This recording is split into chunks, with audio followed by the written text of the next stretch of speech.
we're going to see a lot of theatre bluster, and obviously we'll have suspension, we'll have people walking out and coming back in, and we'll eventually have some sort of deal.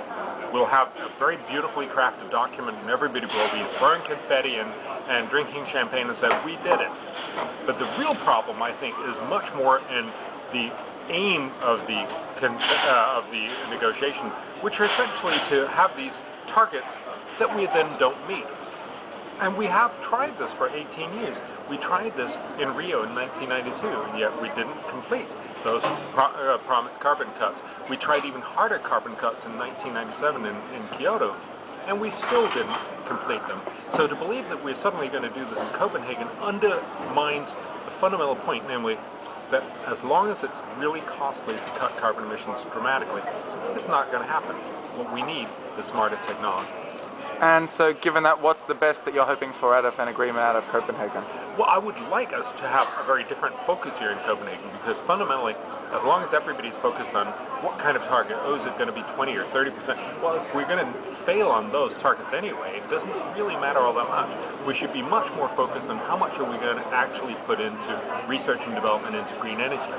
We asked some of the world's top climate economists to look at what are the smart and not so smart solutions. What they basically told us was, if you look at cutting carbon emissions now in rich countries to live up to the 2 degrees target, it's going to be phenomenally costly, and it'll actually do fairly little good. They estimated that for every dollar you spend, you'll only end up avoiding about 2 cents of climate damage.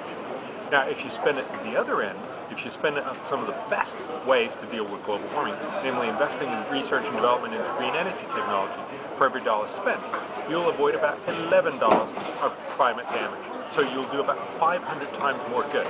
And that's what I would like the negotiations to come out with, that everybody pledges that they're going to be spending 0.2% of their GDP on research and development. But you're talking about research and development. A lot of people here are saying that the technology is ready to go, all we need is political will to get it up and going. So what do you say to that? That's certainly Al Gore's argument, that we have all the technology, all we need is political will. My sense is that's a little bit like saying we could take all of Denmark to the moon. It's true that we have the technical capability of doing that. It'd just be phenomenally expensive, which is why I don't think you should expect it to happen anytime soon. We're just not there, and that's of course why it's actually really, really hard to get people to cut very much. You can cut a little, but notice how we cut a little. You cut a little by switching from coal and oil to gas. And that's a known technology, and of course we can go some way towards that, but you can only do that once.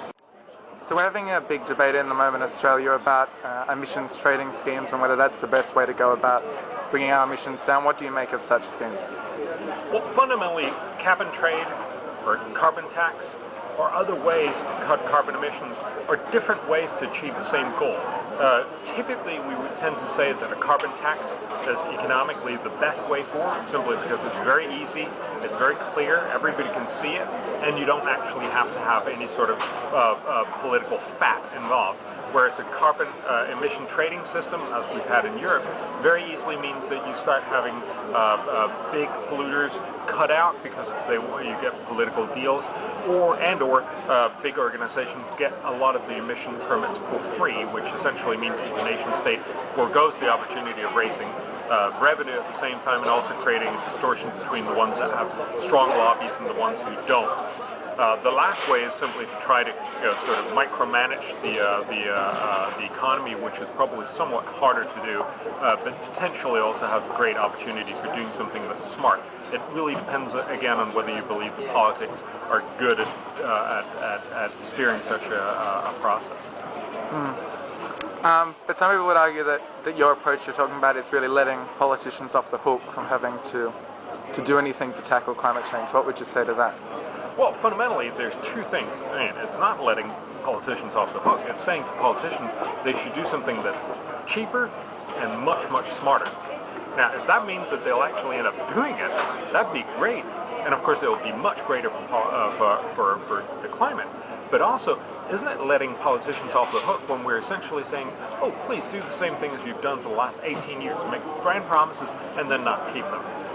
And fundamentally, this is not about are we letting politicians off the hook, or are we doing something that makes us feel good or not. Presumably, this is about what we do to improve the climate in 50 or 100 years. And if this way to tackle climate is simply demonstratively better in the sense that it's more efficient, that has more likelihood to be implemented, and that has more likelihood to actually deal with climate change in the long run, I don't see what the problem is. Do you think that Australia should be investing into research into carbon sequestration, into clean coal? I think we need to look at all the major avenues of investment into research and development of green energy technologies. And personally, I probably think that clean coal is not actually going to get to be one of the main contributors, simply because it seems like it's going to be very hard to bring down the cost. Now, of course, we've been saying that with many other inventions that then later on turned out to be eminent innovations, and that's why I think we shouldn't be sitting here and saying, oh, I think we should pick this and this and this, and not all the others. Let's not pick winners, let's make sure we look at a broad range of these issues. And also, let's remember that China and India have lots of vast coal reserves. They're likely to be using many of these, and so that's certainly an argument in favor of looking at clean coal to be able to provide them with the technology that'll actually enable them to use the coal but not emit the CO2.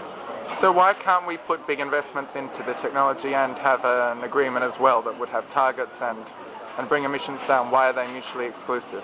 Well, they're not mutually exclusive, but they certainly do impinge on each. No, let me start.